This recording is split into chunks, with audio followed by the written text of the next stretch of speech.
نحمده ونصلي ونسلم على سيدنا ومولانا محمد النبي الكريم الأمين المكين الحنين الرؤوف الرحيم. أما بعد فأعوذ بالله من الشيطان الرجيم. بسم الله الرحمن الرحيم. قال الله تبارك وتعالى في كلامه المجيد: يا أيها الذين آمنوا اجتنبوا كثيرا من الظن إن بعض الظن إثم ولا تجسسوا ولا يغتب بعضكم بعضا أيحب أحدكم أن يأكل لحم أخيه ميتا فكرهتموه واتقوا الله إن الله تواب رحيم. صدق الله مولانا العظيم. إن الله وملائكته يصلون على النبي يا أيها الذين آمنوا صلوا عليه وسلموا تسليما. اللهم صل على سيدنا ومولانا محمد وعلى آله وصحبه وبارك وسلم. صلاة وسلام عليك يا سيدي يا رسول الله وعلى آلك وأصحابك يا سيدي يا حبيب الله. الصلاة والسلام عليك يا سيدي يا رحمة للعالمين وعلى آلك وأصحابك يا سيدي يا شفيع المذنبين يا خاتم النبيين. اللہ جل مجدہ کے فضل و کرم اور کریم آقا صلی اللہ علیہ وآلہ وسلم کے نعلین مبارکہ کے تصدق سے بحمدہ تعالی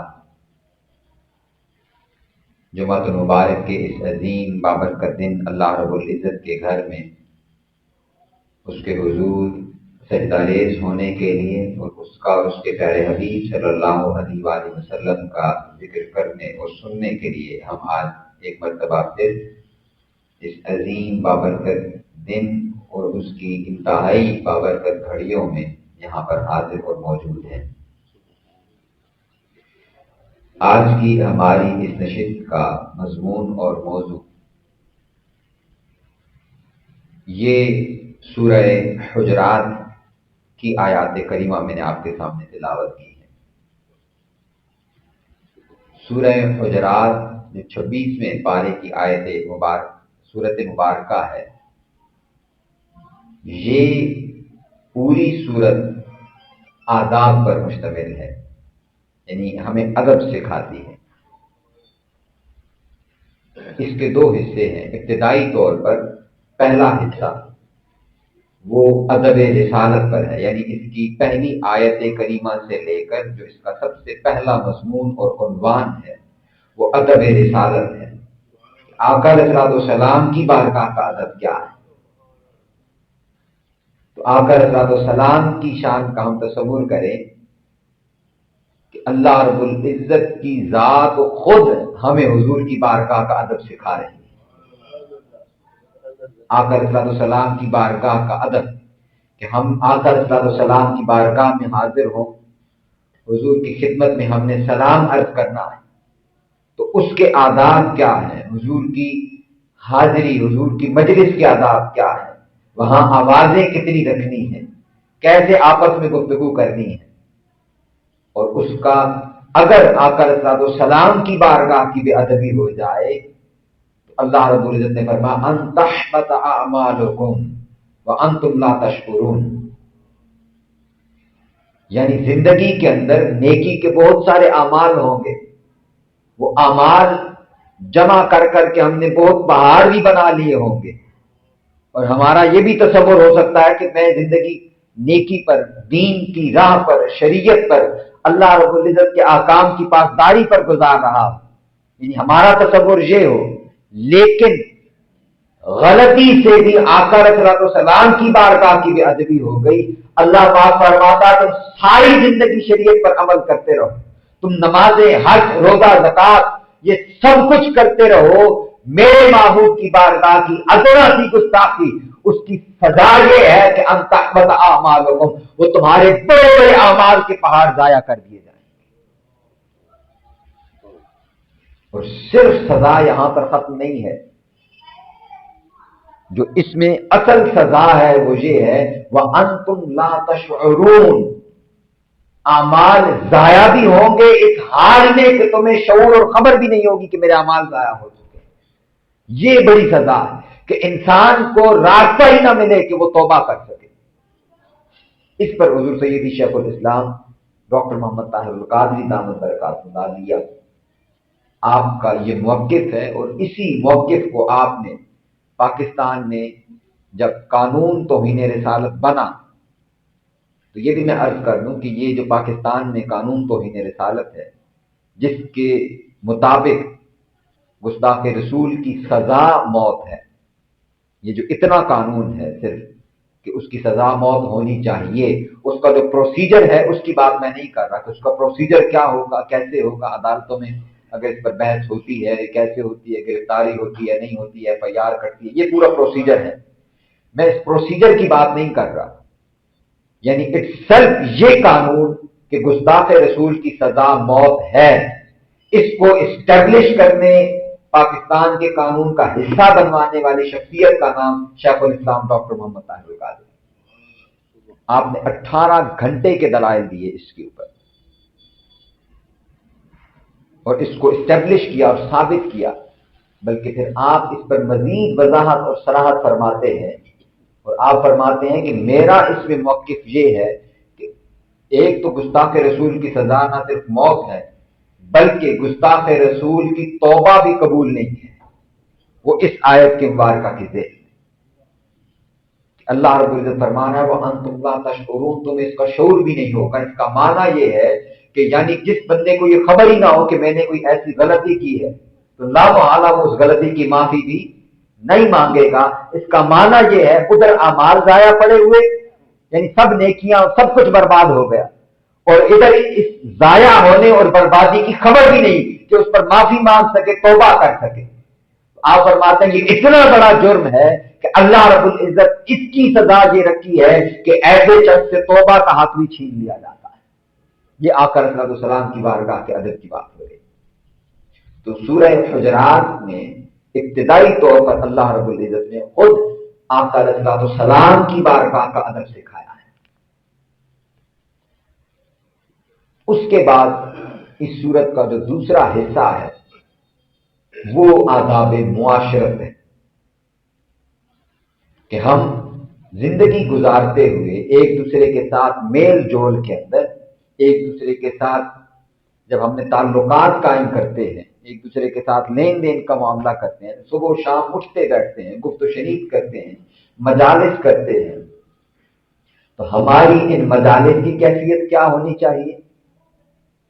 ایک دوسرے کے ساتھ لین دین کا معاملہ ہے، ایک دوسرے کے ساتھ تعلق داری ہے، ایک دوسرے کے ساتھ دوستی ہے، یہ سارے معاملات ان میں ہم نے کیا کیا احتیاط کرنی ہے، یہ آداب معاشرت اللہ رب العزت نے خود سکھائے ہیں۔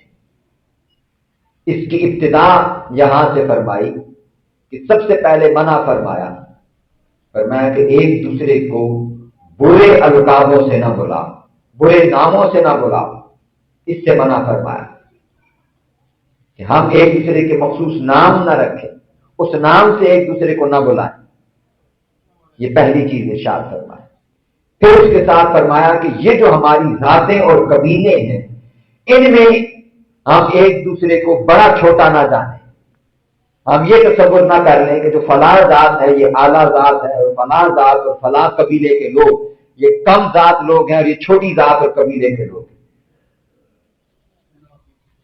اور ہم اکثر اوقات اس کو دیکھتے ہیں ہمارے اس بالخصوص پنجاب میں جب ہم گفتگو کر رہے ہوتے ہیں تو ذاتوں کو بڑا اس میں ذہن میں رکھا جاتا ہے، اور کسی شخص کے کسی کام پر تبصرہ کرتے ہوئے ہم کہتے ہیں کہ وہ تو ہے ہی ایسا، اس کی وجہ یہ ہے کہ اس کا تعلق فلاں ذات کے ساتھ ہے،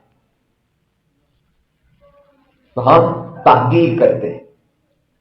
اللہ رب العزت نے سورہ حجرات کے اندر فرمایا کہ یہ جو ہم نے تمہیں ذاتوں، قبیلوں، قوموں کے اندر تقسیم کیا ہے، اس کی ایک وجہ ہے لتعارفوا، کہ تمہارا ایک دوسرے سے تعارف اور پہچان ہو سکے،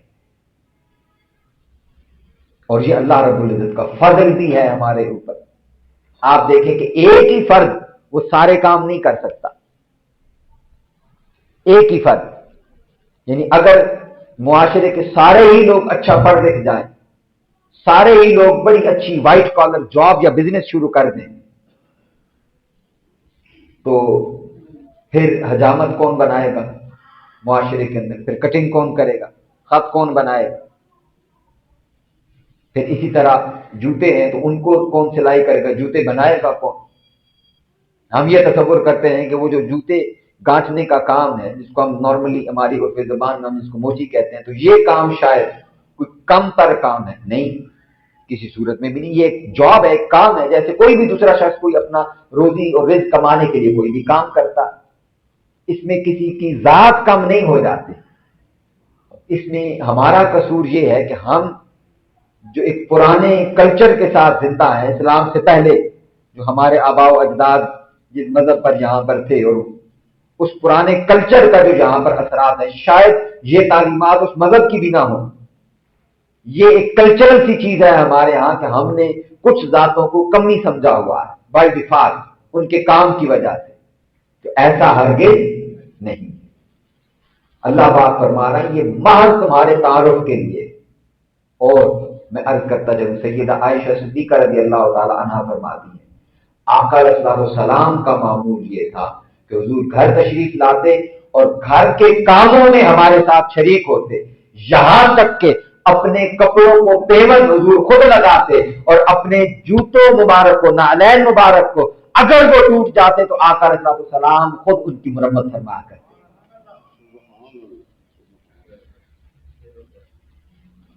اور یہی شان آقا علیہ الصلوۃ والسلام کی، اور یہی منصب حضور نے اپنے نعلین کی مرمت کا اگر کسی کو اپنے بعد عطا فرمایا، وہ حضور مولا کائنات کو عطا فرمایا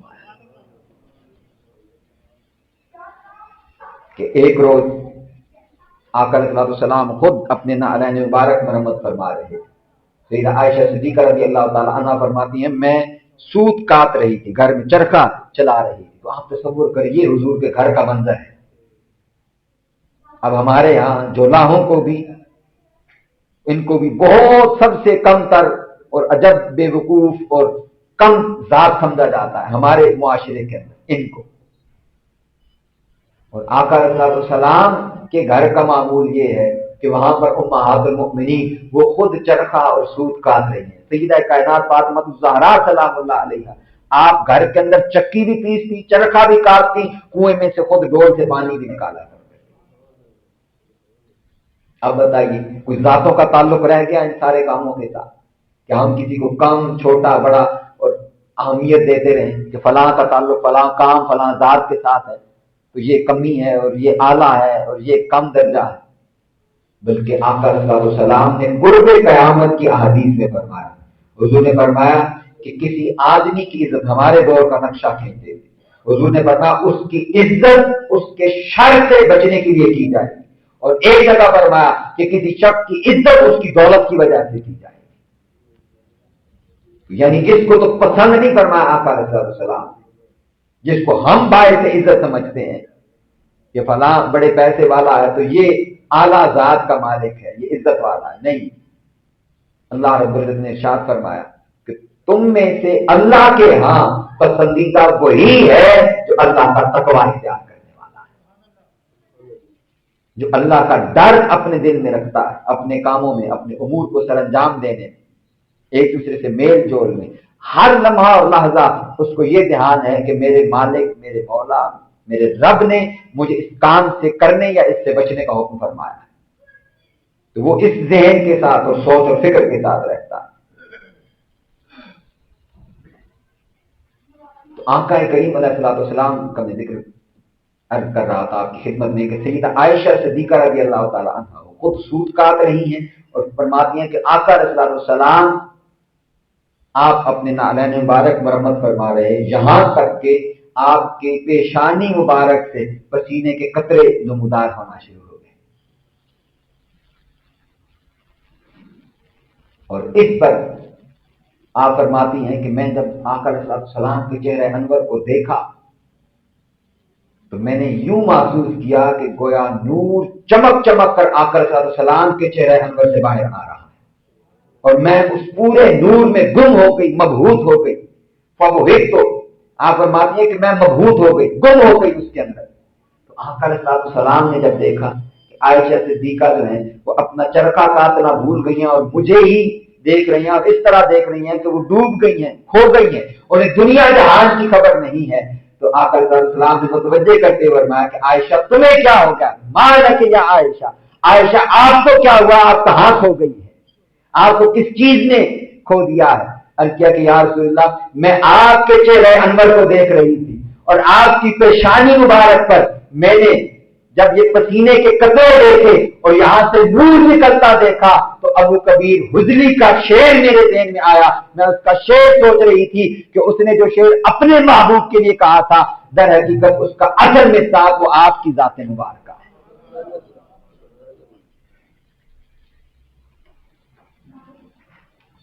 وہ عربی کا بڑا خوبصورت شعر ہے اور اس پر سیدہ عائشہ صدیقہ رضی اللہ تعالیٰ عنہ کا پھر اپنے اشعار بھی ہیں، وہ ابھی مجھے مستحضر نہیں ہے اس کی ایگزیکٹ عربی، تو میں وہ انشاءاللہ اگلی کسی نشست میں آپ کی خدمت میں، اور بڑی ہی خوبصورت ہے یہ پورا واقعہ اور اس کے اشعار عرض کر دوں گا۔ ویسے بھی ہمارا مضمون کیونکہ مختلف ہے تو میں اسی طرف جاتا ہوں۔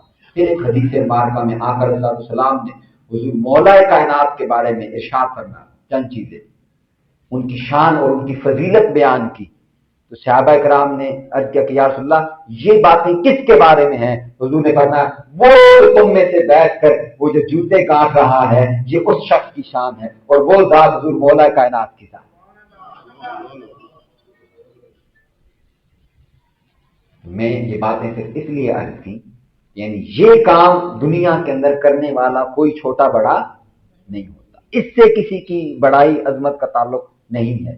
اگر کسی کے اچھا ہونے، کسی کے بڑا ہونے کا تعلق ہے وہ اس کے اعمال اور اس کے اخلاق سے ہے، کہ ان میں سے آقا علیہ السلام نے فرمایا کہ تم میں سے بہتر وہ ہے جس کا اخلاق سب سے بہتر ہے، اور قیامت کے دن میرے منبر کے سب سے زیادہ قریب وہی شخص ہوگا جو تم میں سے اخلاق میں سب سے بہتر ہوگا۔ اور اخلاق کا اگر سادہ ترجمہ کرنا چاہیں تو وہ یہ ہے کہ تم میں سے بہتر وہ ہے جو دوسروں کے ساتھ معاملہ کرتے ہوئے، پیش آتے ہوئے وہ اس کے اخلاق، اس کا برتاؤ سب سے زیادہ اچھا، وہ کم تر نہ کسی کو سمجھ رہا، اس کے دل کے اندر کسی کے لیے حقد نہ ہو، کینہ نہ ہو، بغض نہ ہو۔ یہ باتیں سورہ حجرات کا مضمون ہے، اور دیکھیے اللہ رب العزت کیسے ہمیں یہ باتیں ارشاد فرما رہا اور سکھا رہا کہ ہم ان پر تفاخر نہ کرتے رہیں کہ ہماری جٹ ذات ہے، بٹ ہیں، ہم گجر ہیں، ہم فلاں ہیں، ہم فلاں، ہم بڑی ذات ہیں۔ اللہ رب العزت نے فرمایا نہیں، بڑائی ان ذاتوں کے اندر نہیں ہے۔ ان اکرمکم عند اللہ اتقاکم، اللہ کے نزدیک سب سے زیادہ عزت والا وہ ہے جو تم میں سے سب سے زیادہ تقوی اختیار کرنے والا ہے۔ اور دوسرا جو اس مضمون کی سب سے اہم چیز ہے، جو آج کی ہماری اس گفتگو کا براہ راست جس پر ہم نے تفصیلی بات کرنی ہے، جو آیت کریمہ سورہ حجرات کی آیت نمبر 12 میں نے تلاوت کی ہے، یہ بڑی ہی اہم چیز ہے۔ اب ایک چیز ہمارے ظاہری اعمال ہیں، ظاہری اعمال یعنی ہمارے جسم سے جن کا ظہور ہوتا ہے، صدور ہوتا ہے، ہم گفتگو کرتے ہیں، ہم کسی کو دیکھتے ہیں، ہم کسی کے ساتھ بات کرتے ہیں، کسی کے ساتھ ہاتھ ملاتے ہیں، فزیکلی کسی کے ساتھ پیش آتے ہیں، لین دین کے معاملات ہیں، یہ فزیکل معاملات ہیں، ظاہری اعمال ہیں۔ ان ظاہری اعمال کے ساتھ چند چیزیں وہ ہیں جو ہمارے دل کے اندر چھپی ہوئی ہوتی ہیں، موجود ہوتی ہیں۔ ہماری آج کی گفتگو کا موضوع وہ ہمارا باطن ہے اور ہمارا من اور ہمارا دل ہے۔ یہاں میں ابتدا میں ایک چیز عرض کر دوں، آپ تصور کیجیے یہ ہے ہمارا دین اور یہ ہے اسلام اور یہ ہے قرآن مجید۔ اللہ رب العزت اور اسلام کا مطمع نظر یہ ہے، اور اسلام معاشرے میں اتنا امن چاہتا ہے، اتنا امن چاہتا ہے کہ کسی شخص کا اندر کا وجود، اس کا باطن، اس کے ذہن میں پیدا ہونے والے تصورات اور خیالات وہ بھی دوسرے شخص کے حوالے سے پاکیزہ ہونے چاہیے۔ یہ ہے اسلام، یعنی وہ اتنا پیچھے چلا جاتا ہے کہ ظاہری عمل یہ تو بات کی بات ہے، اسلام اس سے بھی پہلے کی بات کرتا ہے کہ وہ چیز جو دنیا کو تو نظر آ نہیں رہی، وہ تمہارے دل کے اندر چھپی ہوئی ہے، تمہارے ذہن تمہارے تصور کے اندر پائی جاتی ہے۔ اللہ رب العزت فرما رہا ہے کہ تم اپنے دل، اپنے تصور، اپنے خیال کو بھی برے خیالات سے پاک کر لو۔ اب اس گفتگو کا آغاز کہاں سے فرما رہے ہیں؟ اب دیکھیے یہ کتنی ہی عجب بات ہے۔ اللہ رب العزت فرماتا ہے یا ایھا الذین آمنو۔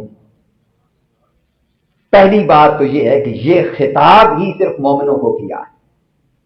یا ایھا الناس نہیں فرمایا کہ ساری انسانیت کو بات کی جا رہی، نہیں، یا ایھا الذین آمنو، اے وہ لوگوں جو میرے محبوب پر ایمان لاتے ہو، جو مجھ اللہ کی توحید کا اقرار کرتے ہو، دائرہ اسلام میں داخل ہو، حج، روزہ، نماز، زکات، ان اعمال کو سر انجام دیتے ہو، تو یاد رکھ لو ان اعمال کو سر انجام دینے کے ساتھ ساتھ جو چیز تم نے کرنی ہے یا جو چیز تم نے نہیں کرنی وہ اگلے حصے میں بیان فرمائی، اور وہ کیا ہے؟ فرمایا اجتنبوا کثیرا من الظن، ایک دوسرے کے بارے میں بہت زیادہ گمان، بہت زیادہ سوچنے سے بھی اجتناب کرو۔ اب آپ دیکھیں کہ ہمارا سب سے زیادہ کام کیا ہوتا ہے؟ اس بات کا تعلق کوئی فزیکل کسی عمل کے ساتھ ہے؟ بتائیے، اس بات کا تعلق کوئی فزیکل عمل کے ساتھ ہے؟ ظاہری جسم کے کسی حصے سے کوئی عمل کا ظاہر اظہار ہو رہا ہے؟ نہ ہم نماز پڑھ رہے، نہ مال دے رہے، زکات دے رہے، نہ حج کر رہے، نہ روزہ رکھ رہے، نہ کسی کے ساتھ بزنس کا لین دین ہے، نہ گفتگو، کچھ بھی نہیں ہے۔ یہ بات ہو رہی ہے ہمارے ذہن میں پیدا ہونے والے تصورات اور خیالات کی۔ اللہ رب العزت فرما رہا ہے اجتنبوا کثیرا من الظن، اپنے گمانوں کو بھی پاک اور صاف رکھو، بہت زیادہ دوسروں کے بارے میں مت سوچو، تصورات میں مت رہو، اوور تھنکنگ آج کے ماڈرن ڈے کے اندر جو فینومینا ہے۔ آپ جائیں سائیکالوجسٹ کے پاس، سائیکائٹرسٹ کے پاس، جو سب سے زیادہ آج کے دور کے کیسز ہیں، اور بہت سارے، یعنی آپ اگر ہمارے معاشرے میں دیکھیں خودکشیاں بڑھ رہی ہیں، لڑائی جھگڑا بڑھ رہا ہے ایک دوسرے کے ساتھ، طلاق کی ریشو بڑھ رہی ہے، ان سب چیزوں کا تعلق ہمارے ذہنی، ڈپریشن بہت زیادہ بڑھ رہا ہے، ٹینشن، انگزائٹی، جو یعنی ذہنی امراض ہیں، نفسیاتی امراض، یہ بہت شدت پکڑتی چلی جا رہی ہیں، بہت شدت پکڑ رہی ہیں۔ آپ کسی سائیکالوجسٹ، سائیکائٹرسٹ کے پاس چلے جائیں، اس سے اس کی بنیادی وجہ پوچھیں گے تو وہ آپ کو کہے گا کہ اوور تھنکنگ آپ کرتے ہیں، بہت زیادہ سوچتے ہیں، تنہائی کے اندر بہت زیادہ سوچتے ہیں آپ مختلف چیزوں کے بارے میں، لوگوں کے بارے میں، بہت سارے معاملات کے بارے میں، ایسا ہو جائے گا، ایسا ہو جائے، دوسرے لوگوں کے بارے میں ہم تصور کرتے ہیں کہ فلاں نے ایسا کیا ہوگا، وہ یوں کر رہا ہوگا، اس نے یہ کام اس وجہ سے کیا ہوگا، فلاں کا۔ آگے میں واقعات اور احادیث کی طرف آؤں گا، اس میں اس کی تفصیل موجود ہے۔ اور بہت سارے لوگوں کے ظاہری اعمال اچھے ہیں یا برے ہیں، ہم ان کو دیکھ کر ان کو جج کرتے ہیں، ان کے بارے میں ایک تصور قائم کرتے ہیں۔ اللہ پاک نے فرمایا اجتنبوا کثیرا من الظن۔ اب میں اس کو ٹرانسلیٹ یوں کر رہا ہوں، اللہ پاک فرما رہا ہے اوور تھنکنگ کرنے سے بچو۔ ہماری سائیکی، ہماری نفسیات، ہماری سائیکولوجیکل ٹریننگ اللہ رب العزت فرما رہا ہے، دوسروں کے بارے میں بہت زیادہ گمان کرنے، سوچنے، اپنے ذہن کو مصروف رکھنے سے بچو۔ کیوں؟ آگے اس کی وجہ بیان کی، ان بعض الظن اثم، اس لیے کہ ان میں سے بہت سارے گمان جب تم سوچو گے تو اکثر گمان ان میں سے وہ گناہ ہوں گے۔ مانا کیا ہے کہ دوسرے کے بارے میں کوئی غلط تصور انسان کے ذہن میں قائم ہو جائے، اور اس کی وجہ کیا ہے کہ انسان جب دوسرے شخص سے برتاؤ کرتا ہے تو وہ پھر تھنکنگ اس کی وہاں پر موجود ہوتی، انسان پھر اسی سوچ کے ساتھ، اسی پرسپشن کے ساتھ اور اسی ججمنٹ کے ساتھ اگلے کے ساتھ بہیو کرتا ہے، ڈیل کرتا ہے، پیش آتا ہے، اس کو اسی طرح ٹریٹ کرتا ہے کہ میں نے اس کے ساتھ اچھا برتاؤ کرنا ہے یا نہیں کرنا۔ اس کا فیصلہ پھر انسان کے تصورات کرتے ہیں۔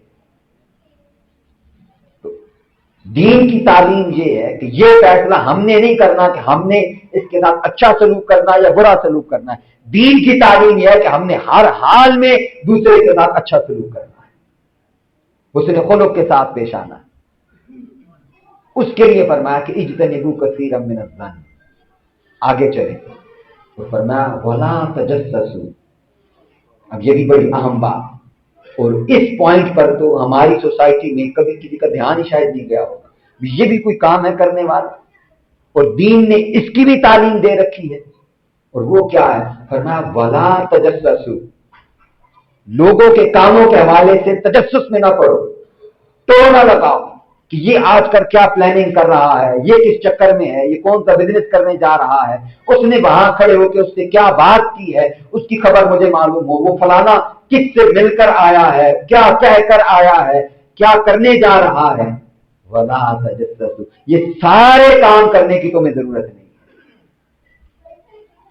پہلی چیز جس سے روکا اجتنبوا کثیرا من الظن، کہ گمان کرنے، تصور قائم کرنے، ججمنٹ قائم کرنے، اس سے بچو. اور دوسری چیز کیا ہے؟ ولا تجسسوا. دوسرے کے بارے میں تجسس رکھنے، ٹوہ لگانے سے بھی بچو، اس کی خبر لینے سے بھی بچو، اس کا پیچھا کرنے سے بھی بچو کہ ہم اس کے چکر میں پڑ جائیں کہ اب یہ کیا ہونے والا ہے.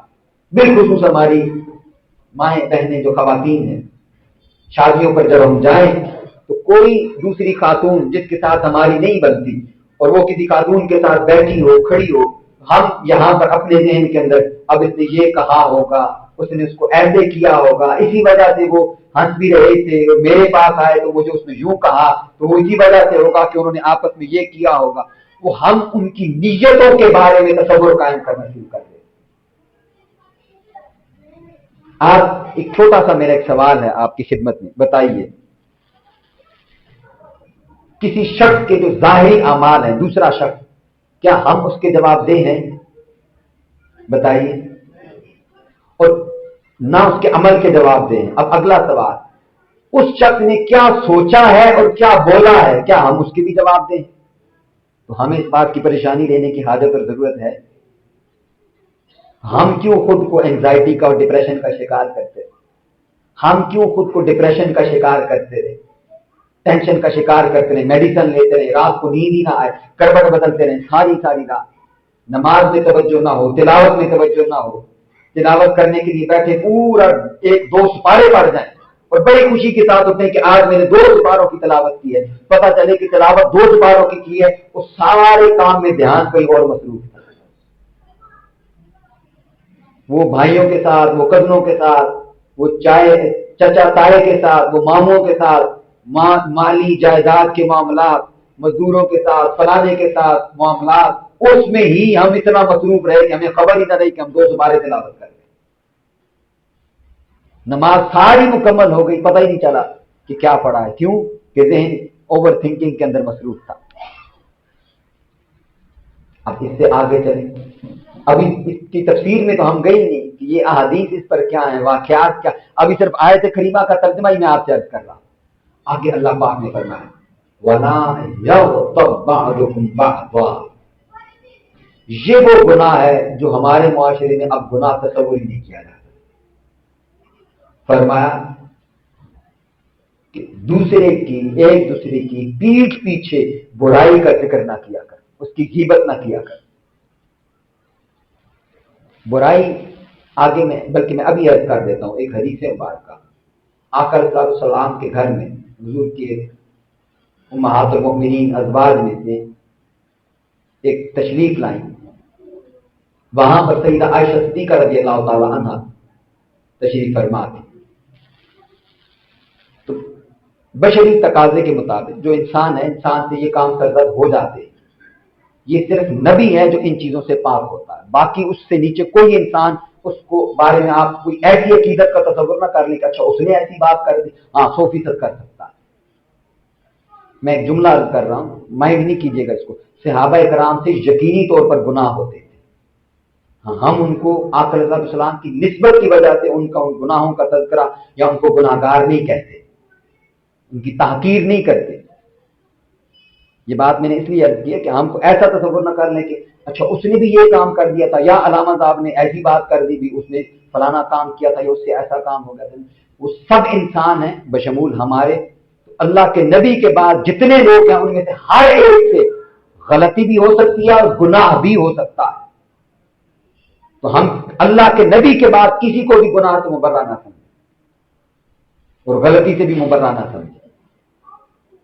ہاں امت کا اس بات پر اتفاق ہے کہ جو صحابہ اکرام ہیں وہ آقا علیہ الصلوۃ والسلام کی تربیت میں رہے.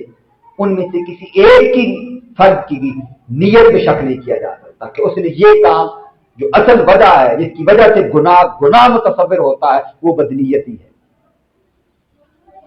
تو ان میں سے کوئی ایک بھی فرد اس کی نیت پر شک نہیں کیا جا سکتا. تو سیدہ عائشہ صدیقہ رضی اللہ تعالی عنہا آپ نے چند کلمات اس خاتون کے بارے میں فرمائے. تو آقا علیہ السلام بلکہ میں عرض کر دیتا ہوں, انہوں نے ایک حدیث مبارکہ میں انہوں نے فرمایا ان کا قد چھوٹا تھا تو انہوں نے اس کے چھوٹے قد پہ تبصرہ فرما دیا. یہ دیکھو یہ چھوٹے قد والی آئی اور بیٹھ کر چلی گئی. اگر اتنا ہی جملہ کہا ہوتا وہ حدیث میں اتنی الفاظ ہیں کہ انہوں نے ان کے چھوٹے قد پر تبصرہ کیا. اب اگلی بات ہے, آقا علیہ السلام نے فرمایا عائشہ تم نے وہ بات کہہ دی ہے کہ اگر اس کو ساری زمین کے سمندر کے پانی میں ملا دیا جائے تو وہ سارا پانی زہریلا ہو جائے. یہ میں نے سب سے چھوٹی مثال عرض کی آپ کے سامنے جو حدیث مبارکہ میں موجود ہے,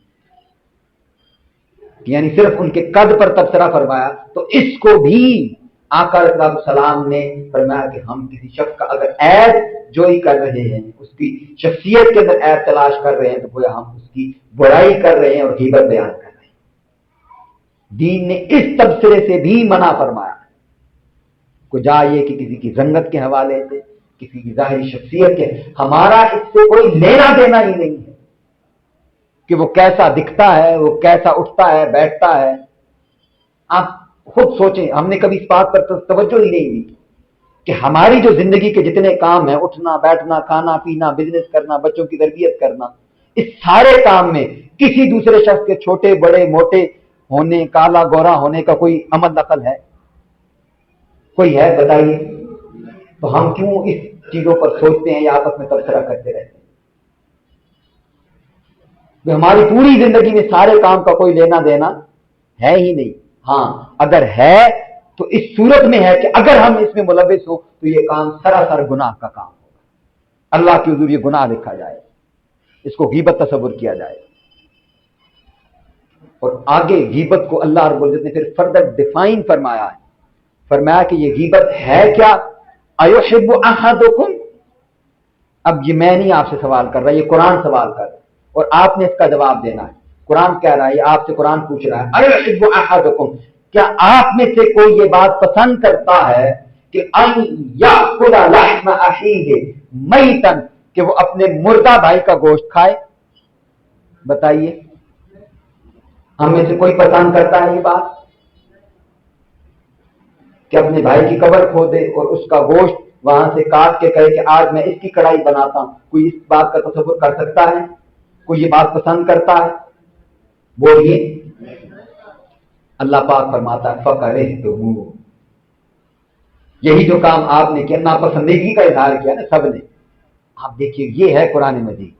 اللہ پاک فرماتا ہے فَكَرِهْتُمُوهُ, تم اس بات سے نفرت کرتے ہو نا, ناپسندیدہ ہے یہ بات. تو فرمایا یہ غیبت کرنا بھی اسی طرح ناپسندیدہ ہے.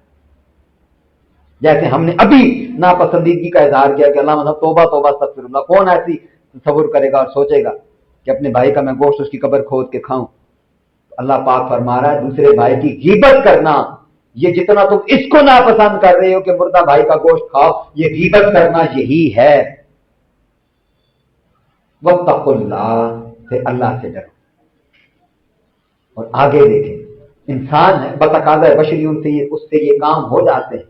اللہ پاک فرماتا ہے ان اللہ تواب الرحیم, اللہ سے ڈرو, اس سے توبہ کرو کہ بے شک وہ توبہ قبول فرمانے والا اور سب سے زیادہ ہمیشہ رحم فرمانے والا ہے. یہ اللہ رب العزت کی ذات ہے. آقا علیہ السلام نے ارشاد فرمایا, اب میں احادیث پر آ رہا ہوں. حضور نے فرمایا کہ گمان کرنے سے بچو, کہ گمان کرنا سب سے زیادہ جھوٹی بات ہے.